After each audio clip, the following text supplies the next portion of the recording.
All right, guys, so today we're out here on Lake of the Ozarks practicing for the Bassmaster Open coming up here. Fishing is phenomenal, and right now I'm trying to test a topwater bait. I'm throwing this Berkeley Chapo. Of course, got the hooks bent in because I don't want those sharp Hayabusa hooks sticking any more fish. Caught a 5.5 pounder yesterday, and I wish I didn't do that, because with the topwater you can kind of tell what size you're dealing with without you know, actually catching that fish. But now we've got it bent in, and we've just had a, you know, a 3+ pounder hit it, and so we're going to continue shaking fish off.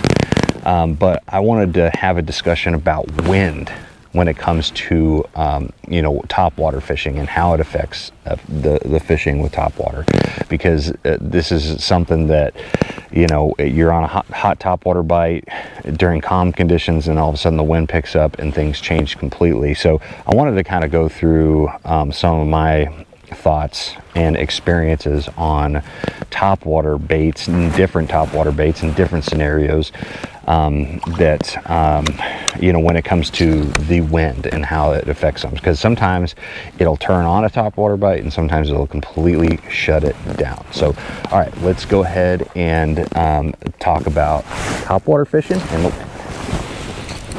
all right, guys, so today I mean, it's not a crazy wind, but it's got a little bit of, you know, a ripple on the surface. And there's, you know, all topwaters aren't created equal, right?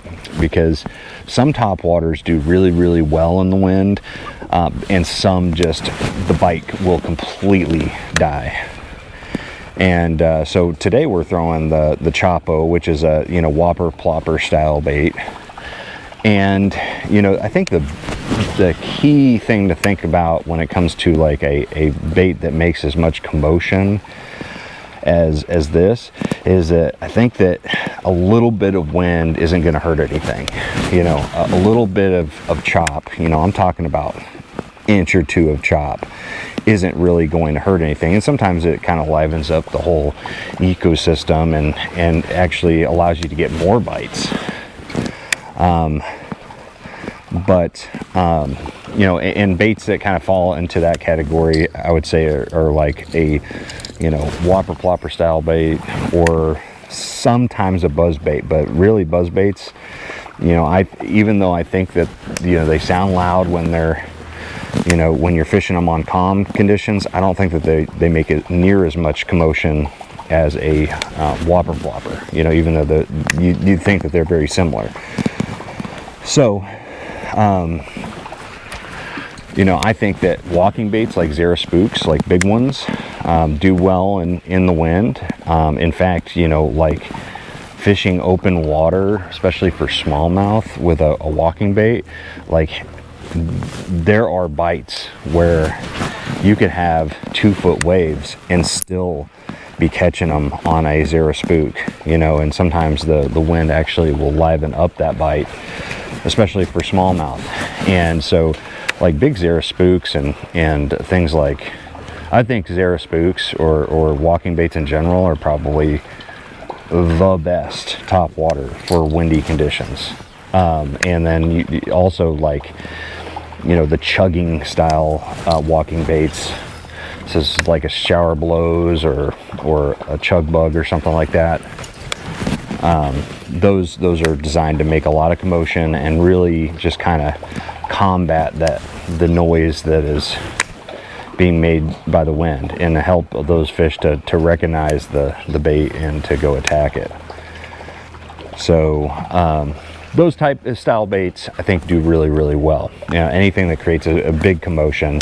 I wouldn't say I'd be throwing this in real heavy wind, you know, like the plopper style baits.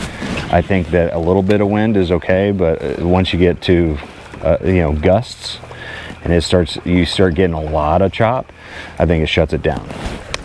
Now, almost all other topwater categories, in my opinion, wind can really, really shut them down. This is not for every scenario. That's one thing I need to make clear, is like, you know, fishing, there's no, you know, cut and dry rules. Like, everything has a caveat. You know, it's sometimes you find a bite that that, you know, you'll never ever be able to make work again anywhere else.